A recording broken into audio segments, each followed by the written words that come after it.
ایک دفعہ کا ذکر ہے کہ ایک قبیلے کا سردار اپنے گھوڑے پر سوار تنہا صحرا میں سفر کر رہا تھا۔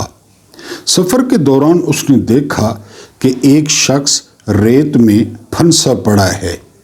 سردار نے گھوڑا روکا، نیچے اترا اور اس شخص کے جسم پر جمی ہوئی ریت ہٹائی۔ قریب سے دیکھا تو وہ نیم بے ہوش ہو چکا تھا۔ سردار نے اسے ہلایا جلایا تو وہ آہستہ سے آنکھیں کھولتے ہوئے پانی پانی کی کمزور آوازیں لگانے لگا۔ وہ رندھی ہوئی آواز میں بولا، پیاس نے میرا حلق اور زبان سوکھے چمڑے کی طرح اکڑا دی ہے۔ اگر پانی نہ پیا تو مر جاؤں گا۔ سردار نے سوچا کہ یہ شخص بالکل اجنبی ہے، ارد گرد کے کسی بھی قبیلے سے تعلق نہیں رکھتا، نہ جانے کب سے یہاں بے یار و مددگار پڑا تھا۔ اس نے گھوڑے کی زین کے ساتھ بندھی ہوئی چھاگل اتاری اور اجنبی کے ہونٹوں سے لگا کر اسے پانی پلایا۔ اجنبی نے جی بھر کر پانی پیا، پھر شکریہ ادا کرتے ہوئے بولا، اے رحم دل شخص، میرا گھوڑا شاید کہیں بھاگ گیا ہے۔ کیا تم مجھ پر ایک اور احسان کرو گے؟ مجھے اپنے ساتھ بٹھا کر کسی قریبی جگہ پہنچا دو تاکہ میں کوئی سواری ڈھونڈ سکوں۔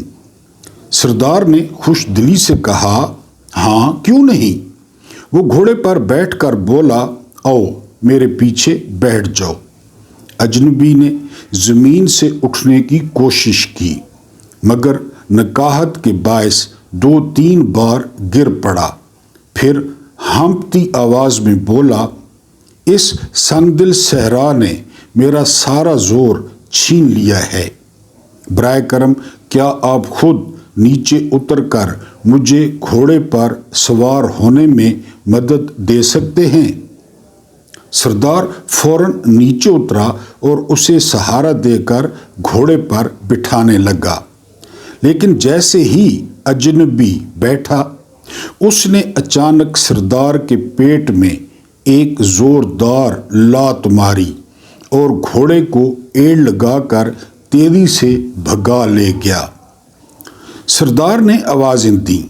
اجنبی کچھ فاصلے پر رکا، مڑا اور طنزیہ لہجے میں بولا، شاید تم حیران اور شرمندہ ہو کہ ایک اجنبی نے تمہیں دھوکہ کیسے دے دیا۔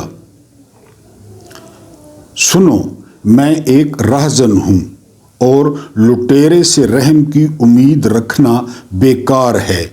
چیخنے چلانے سے بھی کوئی فائدہ نہیں۔ سردار نے بڑے وقار سے جواب دیا، میں ایک قبیلے کا سردار ہوں، نہ میں بھیک مانگتا ہوں نہ رحم کی درخواست کرتا ہوں۔ میں صرف اتنا کہنا چاہتا ہوں کہ بات میری شرمندگی کی نہیں بلکہ تمہاری ذمہ داری کی ہے۔ جب تم اس نایاب نسل کے گھوڑے کو منڈی میں بیچنے جاؤ گے تو لوگ ضرور پوچھیں گے کہ یہ کہاں سے ملا، کیونکہ تمہاری اتنی اوقات نہیں ہے۔ انہیں میرا نام بتانا کہ فلاں قبیلے کے فلاں سردار نے مجھے تحفے میں دیا ہے، لیکن یہ قصہ ہرگز مت سنانا کہ تم نے صحرا میں بے یار و مددگار بن کر کسی بھلے انسان کو لوٹا ہے، ورنہ لوگ بے رحم صحراؤں میں مدد کے طلبگار اجنبیوں پر بھروسہ کرنا چھوڑ دیں گے۔ بسم اللہ الرحمن الرحیم۔ میرا نام محمود نیادی ہے۔ السلام علیکم ورحمۃ اللہ وبرکاتہ۔ آپ لوگ جانتے ہوں گے کہ آج 5 دسمبر ہے اور دن بڑا مبارک ہے، جمعے کا۔ میں نے آپ کو صبح بھی جمعے کی مبارکباد دی تھی۔ اللہ پاک اس جمعے کے صدقے آپ لوگوں کی دلی مرادیں پوری کرے اور پاکستان کے مسائل حل کرے۔ آپ کے سامنے ایک روایت رکھی، اس میں جو سردار ہیں وہ عمران خان ہیں اور جو گھوڑا لے کر بھاگے ہیں وہ ملٹری اسٹیبلشمنٹ ہے، کیونکہ آج بار بار سوال ہوتا رہا تم ہو کون؟ تو میں نے کہا ان کو بتا دوں کہ یہ وہ ہیں جنہوں نے 8 فروری 2024 کو پورے ملک میں 2/3 اکثریت لی۔ میں نے کہا آپ کو بتا دوں یہ وہ ہیں جنہوں نے 1992 میں پاکستان کو ورلڈ چیمپئن بنایا۔ میں نے کہا آپ کو بتا دوں کہ یہ وہ ہیں جنہوں نے لاہور میں پہلا شوکت خانم ہسپتال بنایا۔ یہ وہ ہیں جنہوں نے آسٹریلیا میں، بیلجیم میں کوئی مربع، کوئی جائیداد نہیں خریدی۔ یہ وہ ہیں جنہوں نے نمل یونیورسٹی بنائی اور وہاں پر اسٹوڈنٹس پڑھ رہے ہیں۔ یہ وہ ہیں جنہوں نے پشاور میں اور کراچی میں شوکت خانم بنائے۔ یہ وہ ہیں جنہوں نے پہلی دفعہ اقوام متحدہ میں کھڑے ہو کر رسالت مآب صلی اللہ علیہ وآلہ وسلم کا نام بلند کیا، جو کہ یہودیوں کا گڑھ ہے۔ بہرحال آج صرف ہو رہی تھی ٹی وی پہ تم تم تم اور تم۔ یہ ایک اتنے بڑے ادارے کا ترجمان کہہ رہا تھا، اور کیا کہہ رہا تھا کہ ہمارا سیاست سے کوئی تعلق نہیں ہے، ہم کسی سیاسی جماعت کا جھنڈا نہیں اٹھاتے۔ ہاں یہ علیحدہ بات ہے کہ جو ہمارے سربراہ ہیں ادارے کے وہ نون لیگ کے صدر ہیں، اور میں ایک تو DG ISPR ہوں، دوسرا میں نون لیگ کا سیکرٹری جنرل بھی ہوں۔ یہ انہوں نے کہا نہیں، لیکن ان کا مطلب جو ہے وہ یہی تھا۔ بہرحال کچھ تازہ ترین آپ کے سامنے خبریں رکھنی ہیں اور ایک ہلکا پھلکا ویلاگ رکھنا ہے۔ ڈپلومیٹ میں اخبار ہے بڑا زبردست، اس میں ایک جو ہے وہ مضمون شائع ہوا ہے عمران خان پہ۔ وہ مضمون آپ کو نہ سنانا آپ کے ساتھ زیادتی ہوگی، آپ سنیں کہ انٹرنیشنل میڈیا جو ہے وہ کیا کہہ رہا ہے۔ لیکن پہلے کچھ خبریں۔ سب سے پہلے جو ہے وہ DG ISPR کی جو پریس کانفرنس ہے، اس ساری پریس کانفرنس پہ اور جو اس میں فرسٹریشن ہے، وہ جو غصہ ہے اس پر یہ ہو گیا اور تھو تھو تھو یہ ہو گیا۔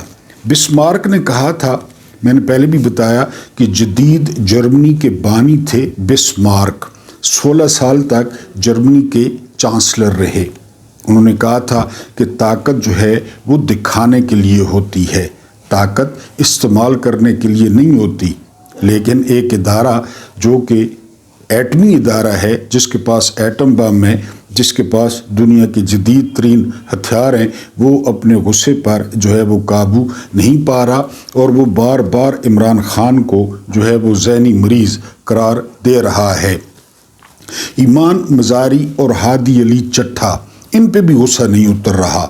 اپنی مرضی کا ٹرائل کیا، اپنی مرضی کا وکیل دیا، اپنی مرضی کا جج تھا، تو ان کا کیس چل رہا ہے اور امید ہے 1-2 دن میں ان کو 7 سال کی سزا ہو جائے گی، کیونکہ ایمان مزاری کو آپ جانتے ہیں اس نے وہاں پہ 2 سوال کیے ہیں۔ پہلا سوال یہ کیا ہے کہ ملک میری وجہ سے ٹوٹا تھا۔ یہ شیریں مزاری کی بیٹی ہیں، بڑی کمزور سی خاتون ہیں یا لڑکی ہیں، آپ نے دیکھا ہوگا، تو انہوں نے سوال اٹھایا کہ کیا ملک میری وجہ سے ٹوٹا؟ تو اب آپ سمجھ لیں کہ ان کو 7 سال کی سزا ہوگی جو انہوں نے سوال اٹھایا ہے۔ اس کے بعد انہوں نے سوال اٹھایا کہ KPK میں گڈ طالبان اور بیڈ طالبان میں نے پال رکھے ہیں۔ یہ بھی ایمان مزاری نے سوال اٹھایا، تو ان کو 7 سال کی جو ہے وہ سزا ہوگی۔ بلکہ وہ کہتی ہیں ہم نے ہمیشہ، میاں بیوی نے اور ہمارے خاندان نے آئین اور قانون کی پابندی کی ہے۔ تو ایمان بی بی یہی آپ کو قصور ہے کہ آپ نے آئین کی پابندی کی ہے، آپ نے قانون کی پابندی کی ہے۔ جو نہیں کرتے تو وہ جو ہے نا وہ بلوچستان کی سرحد پہ چلے جائیں، وہ تیل سمگل کر رہے ہیں، وہ بلوچستان میں پوست اگا رہے ہیں، وہ عمل نہیں کرتے تو آپ عمل کرتی رہیں۔ بشارت راجہ بہت زبردست جو ہے وہ صحافی ہیں، بڑے دلیر صحافی ہیں۔ انہوں نے ٹویٹ کیا ہے کہ جو ذوالفقار علی بھٹو وہ ان کو آزاد کروا کے لایا انڈیا سے، تو اس کو مارنے کے بعد اس کے ختنے چیک کیے گئے۔ یہ واقعی پکی بات ہے کہ ذوالفقار علی بھٹو کے ختنے چیک کیے گئے تھے کہ یہ مسلمان ہے یا ہندو ہے۔ یہ پھر وہ مولا علی علیہ السلام یاد آتے ہیں کہ جس پر احسان کرو اس کے شر سے بچو۔ بھٹو اندرا کے ساتھ مل کر ان کو آزاد کرا کے لایا تھا۔ اگلا جو بیان ہے وہ بیان ہے رانا ثناء اللہ کا۔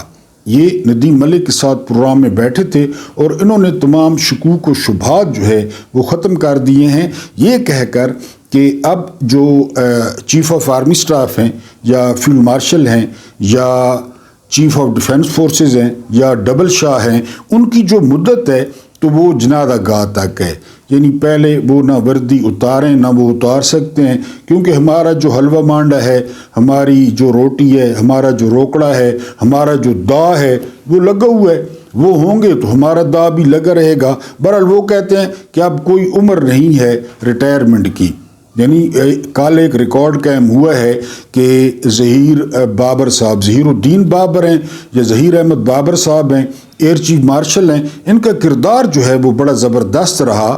مئی میں انہوں نے 5-6 رافیل ان کے لڑکوں نے گرائے، لیکن ان کو کل چوتھی دفعہ ایکسٹینشن مل گئی ہے۔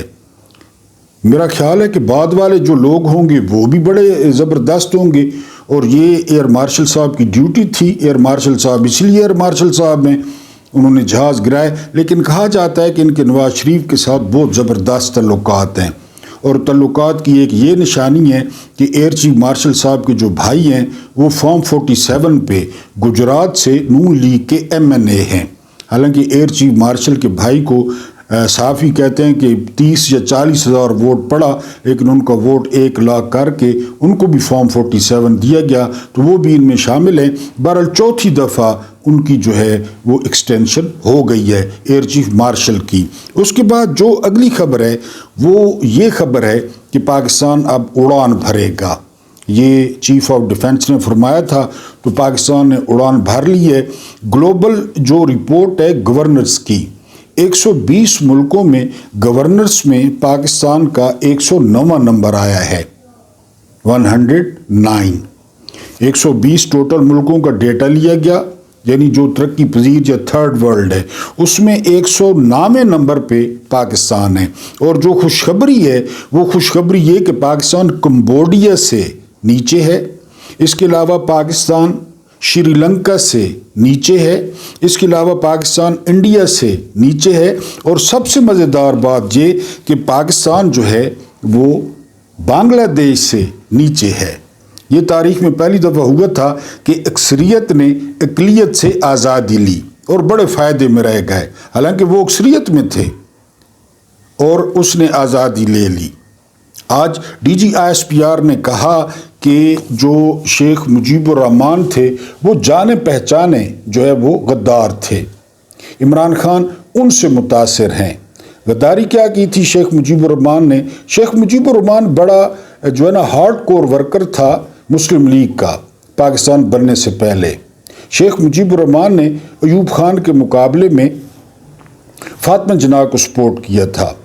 شیخ مجیب الرحمان فاطمہ جناح کا پولنگ ایجنٹ تھا، لیکن جس طرح فاطمہ جناح کو جرنیلوں نے ہرایا، جس طرح فاطمہ جناح کی کردار کشی کی، وہ کتابیں بھری پڑی ہیں۔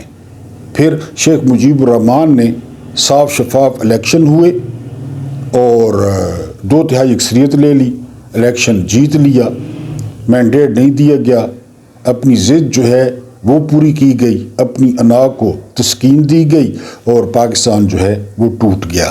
تو بہرحال DGISPR صاحب نے آج کہا ہے کہ عمران خان جو ہے وہ اس سے متاثر ہیں۔ ہمیں تو نہیں لگتا کہ عمران خان شیخ مجیب الرحمان سے متاثر ہیں، کیونکہ شیخ مجیب الرحمان کی عمران خان کے سامنے کیا حیثیت ہے؟ اس نے تو ایک صوبے میں سیٹیں لی تھی نا شیخ مجیب الرحمان نے۔ عمران خان نے تو پورے پاکستان میں جھاڑو پھیر دیا 8 فروری کو۔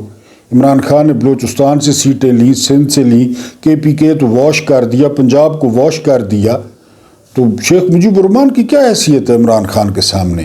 کوئی حیثیت ہی نہیں ہے۔ اور نہ عمران خان جو ہے وہ شیخ مجیب سے متاثر ہیں، ان کا اپنا فلسفہ ہے، ان کا اپنا نظریہ ہے۔ وہ کہتے ہیں کہ جو بندہ لا الہ الا اللہ پڑھ لیتا ہے تو وہ خوف سے آزاد ہو جاتا ہے، اور آپ کا جو کاروبار ہے وہ خوف کا ہے، آپ خوف بیچتے ہیں، آپ ڈر بیچتے ہیں۔ آپ صحافیوں کے ساتھ کیا کر رہے ہیں؟ یہاں سے ایک بات یاد آئی ہے کہ میرے ایک محترم ویور نے جو ہے نا وہ لکھا ہے کہ آپ زندہ یزید کا نام نہیں لیتے۔ دل پر ہاتھ رکھیں، دل پر، اور پاکستان سے جو باہر بیٹھے ہیں ان کے علاوہ، وہ بھی مجبور ہے، میں ان پہ تنقید نہیں کر رہا، ان کے علاوہ کوئی میری طرح نام لیتا ہے، سب کو سن لیں، سب کو۔ یہ تو ایک علیحدہ بات ہے نا کہ میں چھوٹا یوٹیوبر ہوں، میری اتنی اوقات نہیں ہے، میرے اتنے ویوز نہیں ہیں، میرے اتنے فالورز نہیں ہیں، اس میں میرا کوئی قصور نہیں ہے، میں اپنی پوری کوشش کرتا ہوں، لیکن مجھ پہ یہ الزام لگانا کہ میں نام نہیں لیتا تو کمال ہے۔ اگر میں نام نہیں لیتا تو پھر کون لیتا ہے پاکستان میں؟ کسی کو سن لیں، صرف ان کو چھوڑ کے جو ملک سے باہر بیٹھے ہیں، بقایا سب کو سن لیں کہ کون نام لیتا ہے۔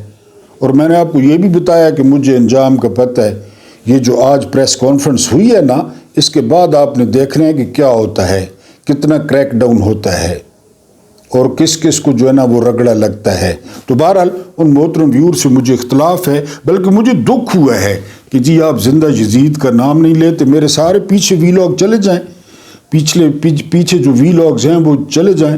نہ میں پی ٹی آئی کا کوئی جو ہے نا کارکن ہوں، نہ میں پی ٹی آئی کا لیڈر ہوں، نہ میں عمران خان کا رشتہ دار ہوں، نہ میں نے کبھی سیاست میں حصہ لینا ہے، نہ میں نے کبھی پی ٹی آئی سے کوئی فائدہ لیا ہے۔ اپنی محنت مزدوری کرتا ہوں، پہلے دن سے ابھی بھی کر رہا ہوں۔ ہاں، عمران سے محبت ہے، عمران کے نظریے سے محبت ہے، اور عمران کو میں رائٹ سائڈ پہ سمجھتا ہوں، اس لیے میں اس کی بات کرتا ہوں۔ اور اگر نام نہیں لیتا تو چلیں ٹھیک ہے، آپ کی بات مان لیتے ہیں۔ اب میں آپ کے سامنے رکھنے لگا ہوں ڈپلومیٹ کا جو مضمون بڑا مشہور ہوا ہے، عالمی جریدہ ہے ڈپلومیٹ، وہ کہتا ہے کہ عمران خان کو قتل کرنے کا جوا، اس نے اس کو جوا کہا ہے کہ کیونکہ آج کی پریس کانفرنس کے بعد لگتا ہے، میں نے آپ کو بتایا تھا کہ نوٹیفیکیشن کی شرط یہ ہے کہ آپ کو ہم سی ڈی ایف بنائیں گے، ہم آپ کو چیف بنائیں گے، ہم آپ کو ایکسٹینشن دیں گے، ہمیں عمران خان کا سر چاہیے۔ آپ کو کوفہ کی قطامہ کا بھی بتایا تھا کہ قطامہ نے عبد الرحمن ابن ملجم مرادی کو کہا تھا کہ تم مجھ پہ عاشق ہو اور تم مجھ سے شادی کرنا چاہتے ہو تو مہر میں مجھے علی ابن ابی طالب علیہ السلام کا سر چاہیے۔ پھر جامع مسجد کوفہ میں عبد الرحمن ابن ملجم مرادی نے مولا کی داڑھی رنگین کر دی تھی اور شہید کر دیا تھا۔ اب لگتا ہے کیونکہ کل سی ڈی ایف بن گئے ہیں، اب ان کے وعدے پورے کرنے کا وقت ہے۔ بہرحال پی ٹی آئی دیکھ لے، خاص کر سہیل آفریدی یا جو پی ٹی آئی کی قیادت ہے، جو ووٹر ہیں یا سپورٹر ہیں، کیونکہ بھٹو کے ساتھ بھی یہی ہوا تھا۔ اب میں آپ کے سامنے ڈپلومیٹ کا مضمون رکھتا ہوں، اس پہ آپ نے غور کرنا ہے۔ ایک تو عامر خان کی طرح آپ کو اچھی فلمیں جو ہے وہ اچھی نہیں لگتی۔ عامر خان نے فلم میں کہا کہ مجھے اچھی فلمیں اچھی نہیں لگتی۔ صبح والا ویلاگ دیکھ لیں کہ اس میں میں نے سٹاف کیا دیا ہے اور اس میں ویوز کتنا ہیں۔ بہرحال آج آپ مصروف ہوں گے۔ عالمی جریدے دی ڈپلومیٹ میں عمران خان کے متعلق شائع ہونے والا آرٹیکل، یہ اس کا اردو ترجمہ ہے، پاکستانی فوج عمران خان کو ختم کرنے کی متحمل کیوں نہیں ہو سکتی، یہ ٹاپک ہے۔ انتہائی مقبول رہنما کا خاتمہ بحران کو ختم نہیں کرے گا بلکہ ایسا بحران جنم دے گا جس سے ریاست پاکستان کا بچ نکلنا مشکل ہو سکتا ہے۔ ڈپلومیٹ لکھ رہا ہے، ان کو نہیں پتا۔ سابق وزیر اعظم عمران خان کی حراست میں موت سے متعلق افواہوں نے ایک بار پھر پاکستان کے سیاسی منظر نامے میں پائی جانے والی گہری بد اعتمادی کو بے نقاب کر دیا ہے۔ حکام نے ان دعووں کو مسترد کرتے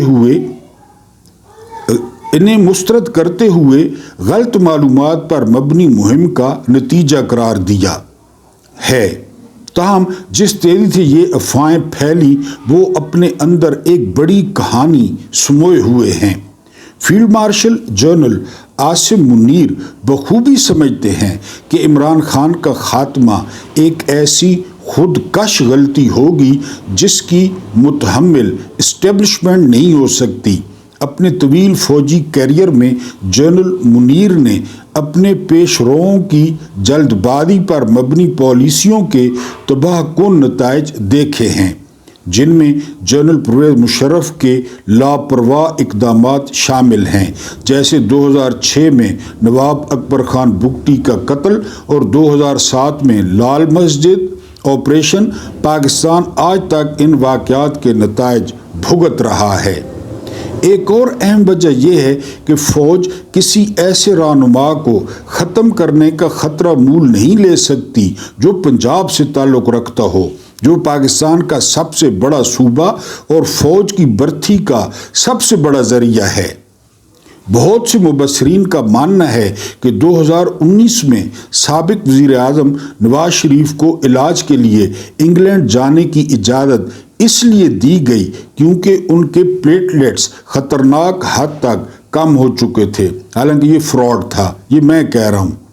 اور اسٹیبلشمنٹ یہ رسک نہیں لے سکتی تھی کہ کسی پنجابی رہنما کو حراست میں مرنے دیا جائے، یہ ڈپلومیٹ لکھ رہا ہے، کیونکہ اس سے پنجاب میں شدید رد عمل پیدا ہو سکتا تھا۔ یہ احتیاط ایک بنیادی حقیقت کو واضح کرتی ہے: فوج کی طاقت، بھرتی اور ساکھ گہرے طور پر پنجاب کے سیاسی جذبات سے جڑی ہوئی ہے۔ اسی وجہ سے اسٹیبلشمنٹ 1979 میں ذوالفقار علی بھٹو کی موت یا 2007 میں بے نظیر بھٹو کے قتل سے وقتی طور پر بچ نکلنے میں کامیاب ہو گئی۔ سندھ میں چند محدود مظاہروں کے سوا ملک کے باقی حصوں خصوصاً پنجاب میں کوئی بڑا رد عمل نہیں آیا۔ فوج کو تنقید کا سامنا ضرور ہوا، لیکن نہ کوئی ملک گیر بغاوت ہوئی اور نہ ہی ایسا بحران پیدا ہوا جس نے اس کے بنیادی حلقہ اثر کو خطرے میں ڈالا ہو۔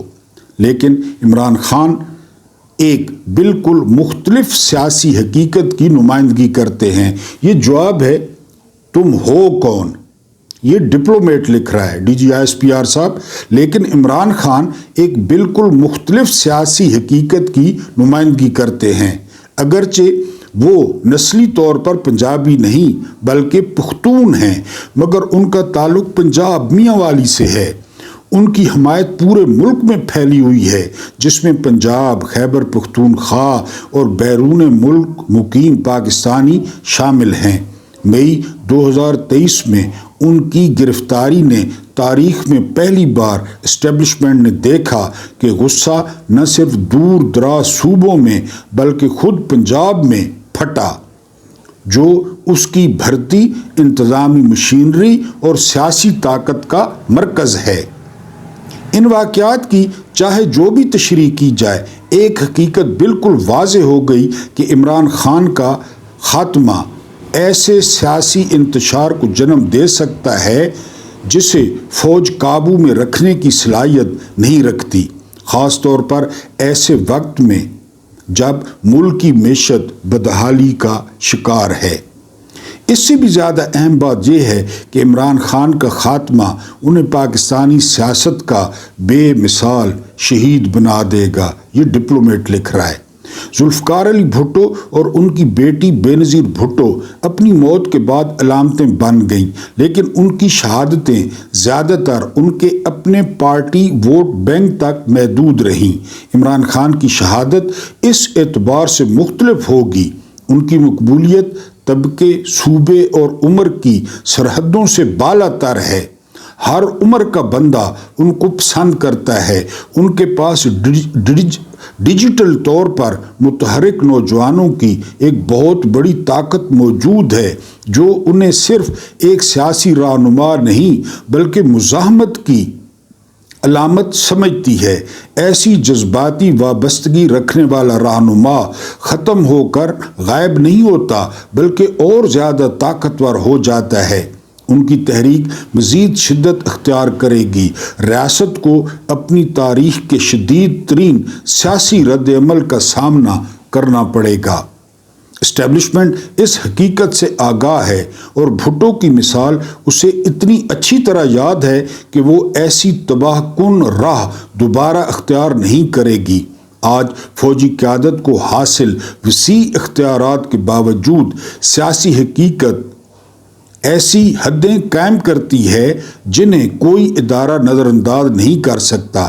عمران خان تو 1979 کے بھٹو ہیں، نہ تو 1979 کے بھٹو ہیں اور نہ ہی یہ 2007 کا پاکستان ہے۔ وہ ایک قومی رہنما ہیں جن کی جڑیں اس صوبے میں گہری ہیں جس پر ریاست سب سے زیادہ انحصار کرتی ہے۔ ان کا خاتمہ بحران کو ختم نہیں کرے گا بلکہ ایسا بحران پیدا کر دے گا جس سے ریاست شاید بچ نہ سکے۔ فوج اس قسم کا جوا کھیلنے کی متحمل نہیں ہو سکتی اور یہی وجہ ہے کہ افواہوں کے باوجود اسٹیبلشمنٹ جانتی ہے کہ عمران خان کو ختم کرنا کسی بھی ممکنہ فائدے سے کہیں زیادہ بڑا خطرہ ہے۔ جس کے بارے میں ڈپلومیٹ یہ لکھ رہا ہے اس سے جو ہے وہ ڈی جی ISPR وہ پوچھ رہے ہیں کہ تم ہو کون؟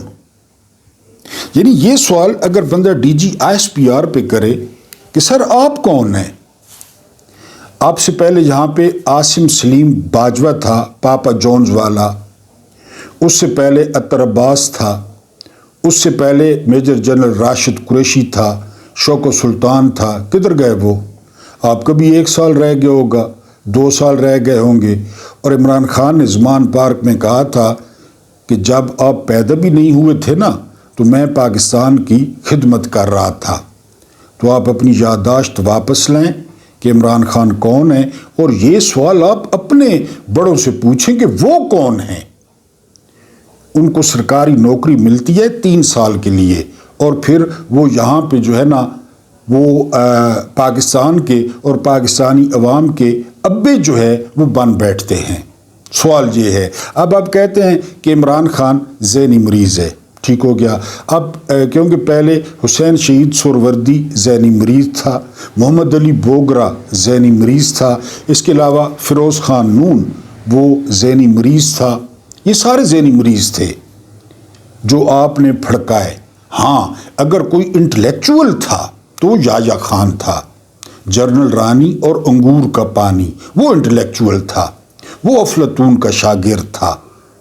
اگر کوئی انٹلیکچول تھا تو وہ پرویز مشرف تھا جس نے بندے بیچے۔ اگر کوئی انٹلیکچول تھا تو وہ ضیاء تھا جس نے کلاشنکوف پاکستان کو دی، جس نے 40 لاکھ افغانی ہمارے سر جڑے، جس نے جو ہے نا افیون اور پاؤڈر کا نام پہلی دفعہ، ہیروئن کا نام پہلی دفعہ ہم نے سنا ضیاء صاحب کے اسلام میں۔ اگر کوئی انٹلیکچول تھا تو ایوب خان تھا جس نے کہا کہ فاطمہ جناح کے قائد اعظم کے ساتھ ناجائز تعلقات ہیں اس لیے مس فاطمہ جناح شادی نہیں کرتی، وہ انٹلیکچول تھے۔ یہ تو سارے ذہنی مریض ہیں، سارے ذہنی مریض ہیں، کیونکہ جو ورکشاپ ہوئی ہے سیکیورٹی کی تو اس میں جنرل صاحب نے واضح طور پہ کہا ہے کہ سیاستدان سارے کرپٹ ہیں، یہاں موروثیت ہے، یہ غلام ہیں۔ تو جو ہے نا وہ آپ اپنی یادداشت کو واپس لائیں تو آپ کو پتہ چلے گا کہ جو ہے نا وہ عمران خان کون ہے۔ ظاہر ہے آپ کی فرسٹریشن ہے، آپ کا غصہ ہے اور آپ اپنا جو ہے وہ غصہ وہ نکال رہے ہیں۔ اس کے بعد جو اگلی خبر ہے یعنی یہ اسی کو، کیونکہ آج جو تھی مین وہ پریس کانفرنس تھی، حالانکہ پوری پریس کانفرنس جب میں ویلاگ کر رہا ہوں آگے ان کے ارشادات عالیہ جو ہے وہ کیا تھے یا کیا ہیں وہ انشاءاللہ اگلے ویلاگ میں تھوڑی سی میں نے جو ہے نا وہ سنی کہ سیکیورٹی رسک ہے عمران خان سیکیورٹی رسک ہے۔ جس شخص نے یہ ملک توڑ دیا یحییٰ خان نے، میں نے آپ کو بتایا ہے کہ حمود الرحمن کمیشن رپورٹ میں پہلے نمبر پہ جنرل یحییٰ خان، دوسرے نمبر پہ جنرل عبدالحمید خان، تیسرے نمبر پہ میجر جنرل مٹھا خان، چوتھے نمبر پہ major general Ghulam Umar, 5ویں number پہ جو ہے نا وہ major general lieutenant general AA کے نیازی، یہ حمود الرحمن کمیشن میں وہ قومی سلامتی کے لیے رسک نہیں تھا۔ ابھی پوری عدلیہ برباد کر دی گئی، پوری عدلیہ۔ وہ میں نے آپ کو ایمان مزاری کا بتایا اور ہادی علی چٹھا کا، یہ قومی سلامتی کے لیے خطرہ نہیں ہے کہ عدالتیں ہی نہیں رہی۔ اس کے علاوہ پورے کا پورا الیکشن چوری کر لیا گیا، تمام ضمنی الیکشن چوری کر لیے گئے، آئین کو رون دیا گیا، آئین کی خلاف ورزی کی گئی۔ وہ قومی سلامتی کے لیے خطرہ نہیں ہے۔ سہیل آفریدی پہ سوال کروایا گیا کہ آپ پاکستان سے علیحدگی چاہتے ہیں، یہ سوال کروایا گیا، وہ قومی سلامتی کے لیے خطرہ نہیں ہے۔ غزہ میں اسرائیل کی حفاظت کرنے کے لیے فوج بھیجنا، اس پہ رضامندی کا اظہار کرنا، وہ قومی سلامتی کے لیے خطرہ نہیں ہے۔ بلکہ آج ایک اور زبردست خبر سامنے آئی ہے کہ جو جاسوسی کا نظام استعمال کر رہی ہے نا پاکستانی ملٹری اسٹیبلشمنٹ، وہ اسرائیل کا ہے۔ بتائیں، اسرائیل کے ساتھ تو ہمارے تعلقات بھی نہیں ہیں، اسرائیل کے ساتھ تو ہماری تجارت بھی نہیں ہے، تو ان کا پروگرام کہاں سے آ گیا؟ وہ چل رہا ہے پاکستان میں، لوگوں کو اس سے پکڑا جا رہا ہے، جاسوسی کی جا رہی ہے۔ تو بہرحال یہ جو ہے نا، جو جنرل چودھری ہیں، Ahmed Sharif Chaudhry, D G I S P R, ان کے باپ بڑے بندے تھے، تو یہ ان سے اگر پوچھ لیں، کیونکہ ان کی عمر کم ہوگی، کہ عمران خان کون ہے۔ میں نے آپ کو بتایا کہ پورا جو خلاصہ تھا وہ خلاصہ تھا عمران خان، عمران خان، عمران خان، عمران خان، اور پھر جو دوسرا یعنی پوائنٹ تھا وہ تھا تم۔ انہوں نے کہا کہ ایک شخص جو ہے وہ قومی سلامتی کے لیے رسک ہے، نام نہیں لیا، لیکن سب کو پتہ ہے کس طرح وہ اشارہ کر رہے تھے، بلکہ بات دل جلے کہہ رہے تھے کہ ان کا اشارہ جو ہے نا وہ جنرل عاصم منیر صاحب کی طرف ہے، کہ جس طرح جنرل عاصم منیر صاحب پاکستان کے اداروں کو تباہ کر رہے ہیں، پاکستان کے اداروں کو برباد کر رہے ہیں، تو شاید وہ سیکیورٹی رسک نہ ہو، شاید ان کی طرف اشارہ نہ ہو D G I S P R کا۔ بہرحال وہ مزید کیا علم بکھیرتے ہیں اور کیا فرماتے ہیں، وہ انشاءاللہ آپ کو میں نیکسٹ ویلاگ میں بتاؤں گا۔ اللہ پاک آپ کو آسانیاں عطا فرمائے، آسانیاں بانٹنے کی توفیق عطا فرمائے۔ میرا رب کریم آپ کے اور میرے مرحومین کی مغفرت فرمائے، ان کے ساتھ عدل کا نہیں رحم کا اور احسان کا معاملہ فرمائے۔ مجھے برداشت کرنے کا بہت بہت شکریہ۔